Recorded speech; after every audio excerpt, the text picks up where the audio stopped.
The Ministry of Education has tonight released guidelines on the criteria of transitioning grade 6 learners to junior secondary school. Education CS George Magoha says the Kenya National Examination Council will open the grade 6 assessment portal from 15th to 30th August 2022 for learners to select their preferred schools, whether public or private. Magoha says the selection will be based on the principles of merit, affirmative action, choice of schools by learners, and institutional declared capacity. Emily Chebet reports.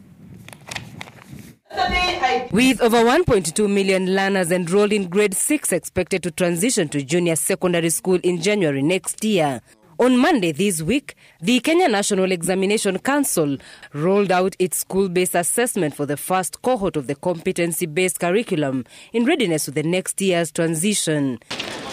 And today, Education CS Professor George Magoha addressed the selection criteria, which he says learners will have a one-week window period to select schools of their choice with the help of parents and teachers. Parents shall meet the cost of learning in private schools as is the usual practice. Number 3, selections of schools for junior secondary will be undertaken between 15th and 30th August. I'm repeating this so that you know that in order for us to move in tandem, you have to do it before the 15th or at the very least in that window period. NEC will administer the inaugural summative assessment to the first CBC grade 6 cohort from 28th to 30th of November 2022.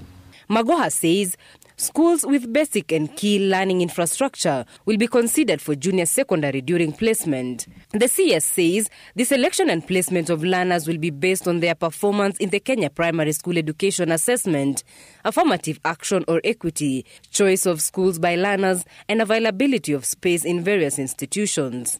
The Ministry of Education will undertake registration of all junior secondary schools as standalone institutions established from existing private primary schools as long as they have complied with the minimum requirements of classrooms and at least having a fully equipped laboratory. The outgoing CS says he is confident that the incoming government will continue with the implementation of CBC.